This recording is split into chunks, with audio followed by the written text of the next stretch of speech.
pa. Pindot. So, sa front yan. So, tapos front, saka sa kanan. O, pindot. Pindot. Pindot ulit. Para master mo. Anong nakikita mo? Dito, tsaka... Yan, pindot. Para ma-master mo yan. Eh kung ikaw na lang, at least alam mo. O, saan? Pareho gilid. Unahan, tapos ito hole na pindot. Wala dapat. Yun dito, tsaka yan diretso. Yan, kung sobrang traffic, yan ang pipindutin mo, ganyan. Parang sasabit sa'yo dito sa kanan, yun lamang mo tapos unahan. Yan lang makita mo. Ngayon kung libre ka na, pipindutin mo para sa normal na. Pindutin mo normal. Pag normal yan, balik na yan sa radyo.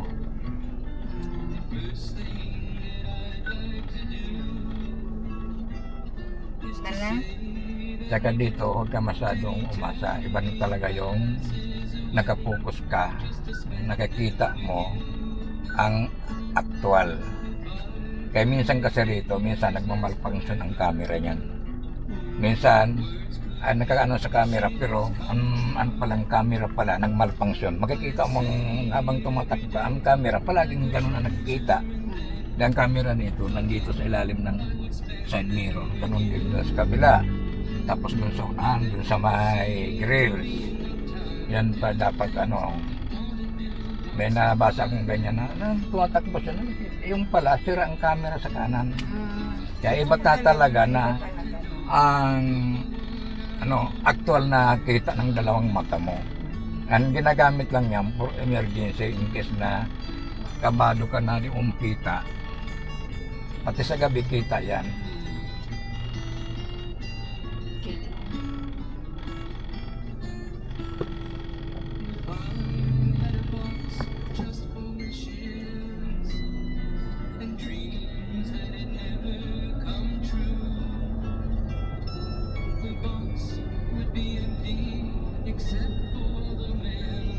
Kunin mo ang linya mo.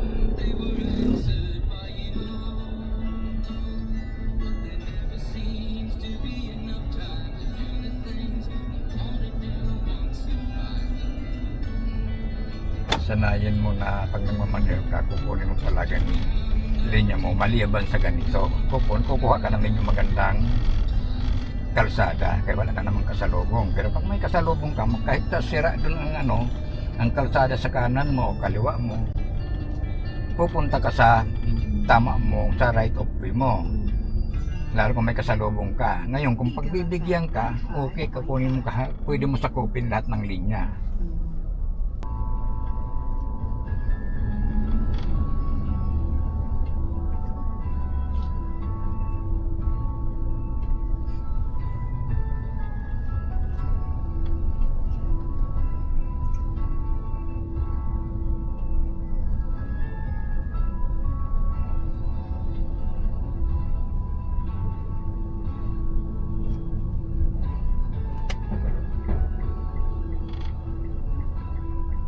Ka na mag-signal na well, understood na yan na dito ka sa kanan.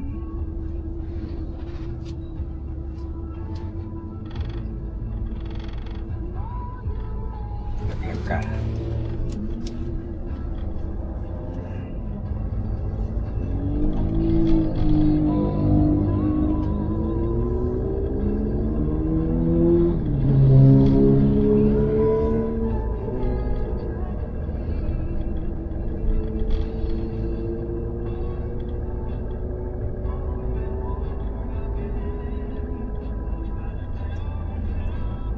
Lalay ka lang.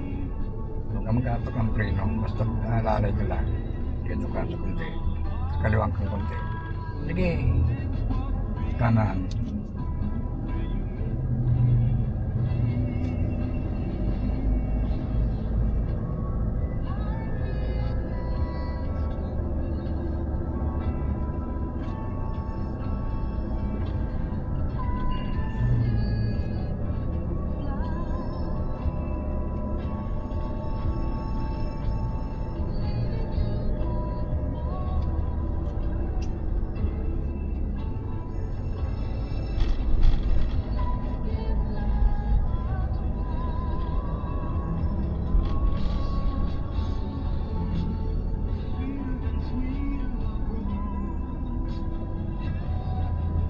Basta ang tatandaan mo, pag ganitong mga may kasalubong ka,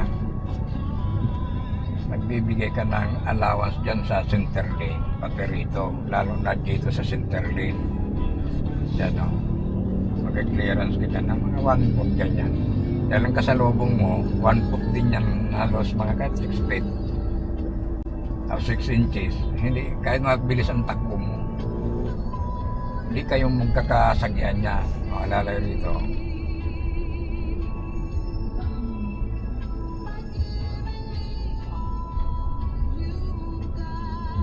Lalay ka kaya may jeep. Kaya minsan umihintong bigla yan.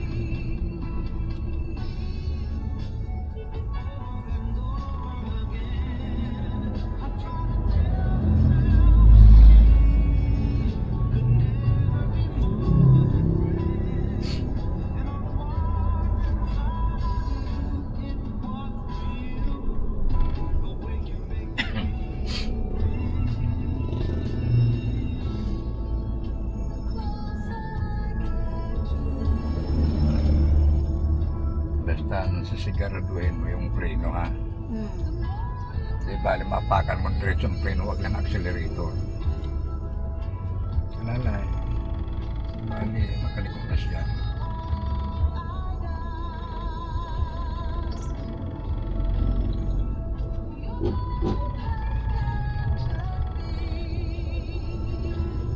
Sige, diretso.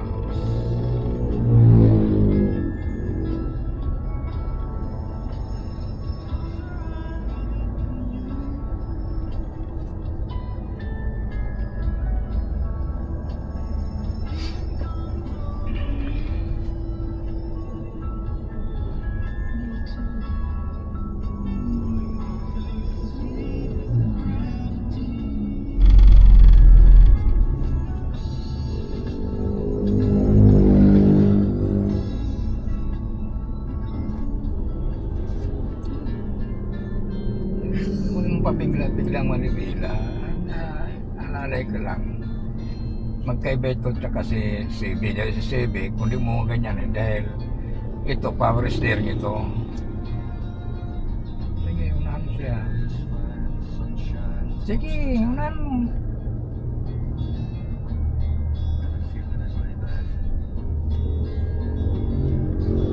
Unahan mo. Ay, naku.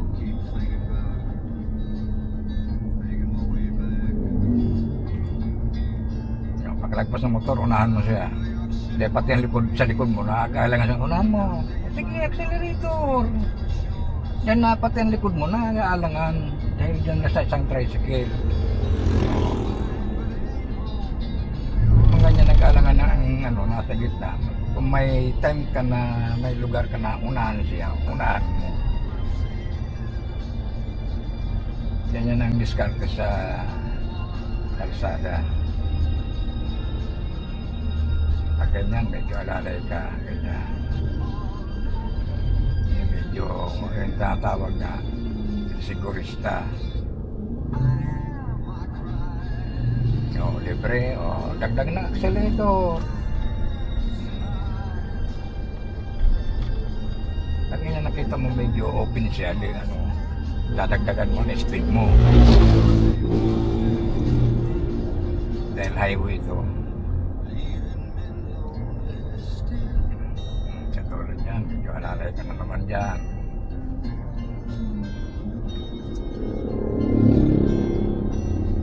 Umi-speed ka, alalay ang mo.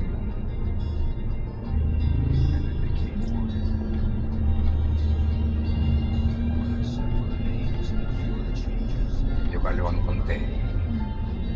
Diretso. Diretso.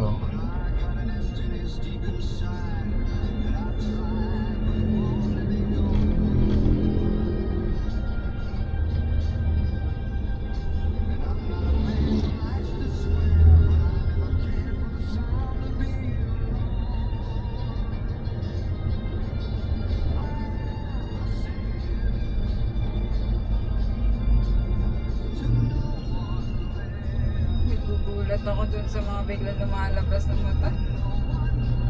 Lalay. Pero kaya nakikita mo posisyon ng jeep. Delikado ka dyan sumabit pag ganyan. Yan ang dapat mong ingatan mga ganyan. Kaya kung hindi kapag ano yan, makalimot mo, pag preno ang bigla yan, di bali kung mano ka kagad sa preno mo. Distansya anual ko, mga alam mo, mga 5 meters, so at least kaya mo magpreno ka, kaya mo pa pigilan yan sa sakyan mo. Tapos pag may time medyo ganyan style ng jeep, kung makita mo na maluwag, unahan mo na siya. Dahil tendency niyan, mamimik up ng pasahero.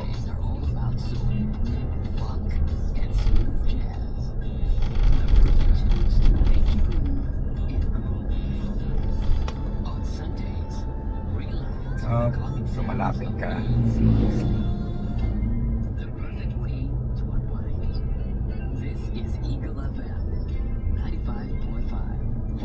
Sige, unahan mo siya. Alalay, ang jeep yung nakita mo ang jeep. Alalay, preno. Dito ka sa kanang banda, o kaliwa. Nakita mo ang ganyan style.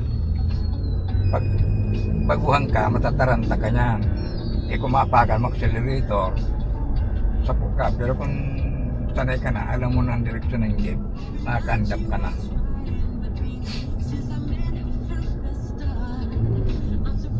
Hindi naman sila kumukuha ng linya nila. Kung kukunin dito yung mga ilang feet yung kukunin nila.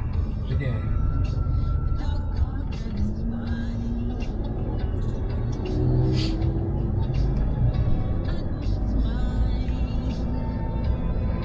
Diba? Rekta kung tawagin, maluwag. Medyo dagdag ka ng speed mo. Ganyan ang pagmamadilo. Laruin mo yung makina mo para dahil automatic ito, mag-change gear siya.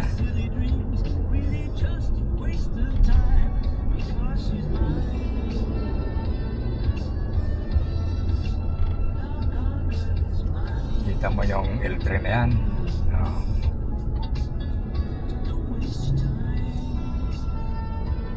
Kailangan malayo pa.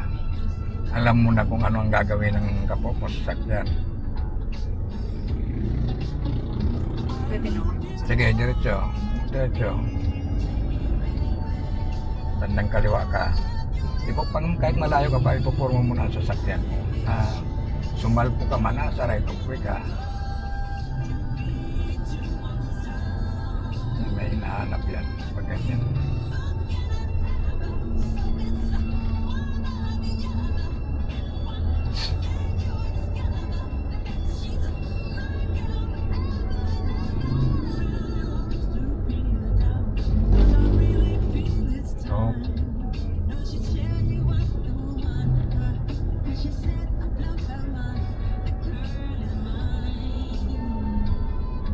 Kanang kabanda. Lumagpas yan. Sige, yan. Iporma mo na sa sakyan mo, ilagay mo na sa tama. Dahil magtutrol stop ka. Basta magkabi kang manibila, huwag mong ganyan makakasanayan na gaganong ka bigla. Smooth lang siya.